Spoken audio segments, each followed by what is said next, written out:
Hi guys! Welcome back para sa vlog natin today. Pag-usapan natin kung nakamagkano ba kami sa aming nakaraang Thailand trip. Nag-Thailand kami September 18 to 22. Ito yung mga nagastos namin. Umpisahan natin sa ating airfare. Nag-book kami ng Cebu Pacific. Total na nagastos po namin dyan, 18,674.32. Dito, marami na siyang kasama. Kasama na po dyan ang travel tax. Binayaran na rin namin nung ako ay nag-book. Tapos, round trip na seats at round trip din na baggage. Yung sa baggage papunta, isa lang na 20 kilos. Tapos yung pabalik, dalawa na. Isang 20 kilos at isang 32 kilos. Sa hotel naman, nag-book po kami sa hotel sa Pratunam. Grand Alpine Hotel yung pangalan niya. Dapat talaga babalik pa rin kami sa Cloud9 Lodge. Kaya lang, ang mahal na niya mga mi. Tapos ito, yung Grand Alpine, nakita ko yun sa TikTok. Maraming mga reviews ng mga online seller doon. Paano ba namang hindi pupuntahan ng mga online sellers yun, di ba? Kapag ka ikaw mamimili, syempre marami kang gamit. Ang kailangan mo na room ay medyo malaki.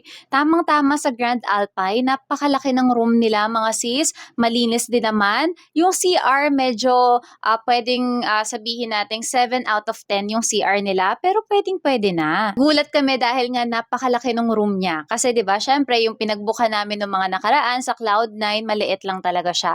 Pero dito sa Grand Alpine, mga mi, ang laki ng room. Kitang-kita niyo naman 'yon sa mga videos natin. Total na nagastos namin sa ating hotel, 4,814.07. Plus mo pa yung 500 baht dahil 'di ba nag-ano kami, nag-early check-in. So ayun, nagbayad kami ng 500 baht doon. So pinaka-total niya 5,664. Nag-book po kami ng hotel Grand Alpine sa Agoda. Nag-isip pa ako, 'di ba nakalimutan pa.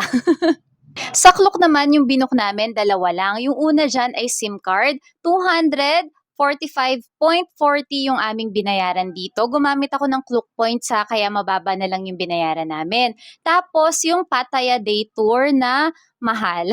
6,478.60 yung ticket namin dalawa ni Bray. Tapos, yung ano na yun, yung binook namin na yun mga sis, wala siyang entrance ha. Ang total po na binayaran namin, nasa mga 12,000. Hindi ko na sinama dito kasi yung pinang entrance naman namin, tsaka pinanggastos namin doon sa tour, kasama na yun sa aming pocket money. Ito na ata yung pinakamahal na nabook namin sa Klook para lang sa dalawang tao. Nasa 12,000 yung total na nagastos namin. Next natin, pocket money. Ang pocket money po na dala namin, 400 USD. Sa peso, nasa more or less 23,000 yon. Tapos, yung natirang baht ng ate ko, dahil di ba nag-Thailand din sila, 1,700 baht, nasa mga 2,800 pesos yon.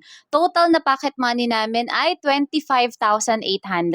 Ito mga sis, yung pocket money, depende yun sa inyo ha. Nakita nyo naman sa video, ang dami kong pinagbibili. Kung hindi naman po kayo magbibili, kung kakain lang po talaga kayo doon at papasyal-pasyal, pwedeng kahit na 15,000 lang sa isang tao, kayang-kaya na po yun. Ito naman mga sis, yung aming kinaskas sa credit card. Una na dyan yung aking House of Little Bunny bag. 2,990 baht siya. Nasa 5,300. Nasa 5,300 pesos yun. Yung Grab, meron kaming isang binook na Grab na card yung ginamit namin. 177.37 pesos. Tapos, Big C. 3 beses kami namili sa Big C. Lahat ng yon ay kinard namin. Total po ay 2,398.6. Total na nagastos namin para sa aming Thailand trip ay 64,733.66.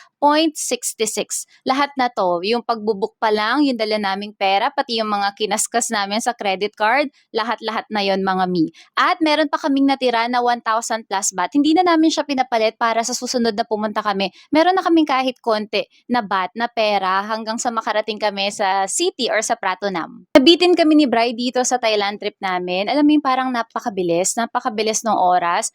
Yung yung sa tour namin mga sis, yung Pattaya tour, kami para bang 50-50. Oo, sulit siya kasi maganda yung mga napuntahan namin, pero at the same time, parang ang mahal-mahal niya. Yung sa hotel na Grand Alpine, marerecommend talaga namin siya. Pero kung maarte po kayo sa banyo, hindi siya ganong kalinis. Hindi siya ganong kalinis kasi 'di ba pagpasok mo ng banyo, meron kang sliding door dito, tapos yun na yung shower area. Yung sliding door kasi, yung pinakababa niya sa dulong part, may mga kalawang. Yun lang naman. Hindi mo naman siya maaapakan, hindi rin naman siya mababasa kasi nasa pinakadulo siya. Overall, yung room malinis po siya. Araw-araw bibigyan kayo ng tissue, ng tubig, pati ng pangkape. Yung location niya, sobrang ganda rin naman. Nasa may palengke lang siya. Alam mo yung paglabas mo, marami ka nang mabibili, marami na kayo makikita. Tapos yung pinaka-kanto niya, merong 7-Eleven doon. Yung Klook Tour, pati yung pagsha-shopping, mga sis, optional yun ha. Lalo na yung Klook Tour, kung kayo po ay budgeted lang. For example, meron lang kayo nakalaan na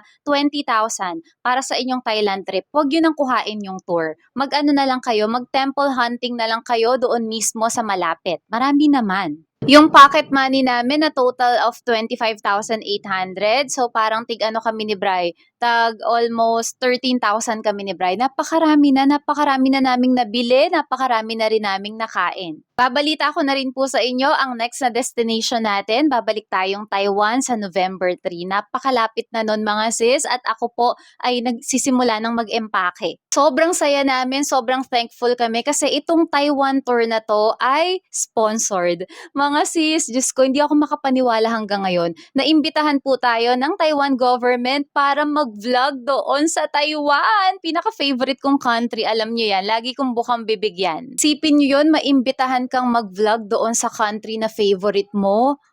Wala kang babayarang airfare, hotel, tapos meron pang pa-pocket money.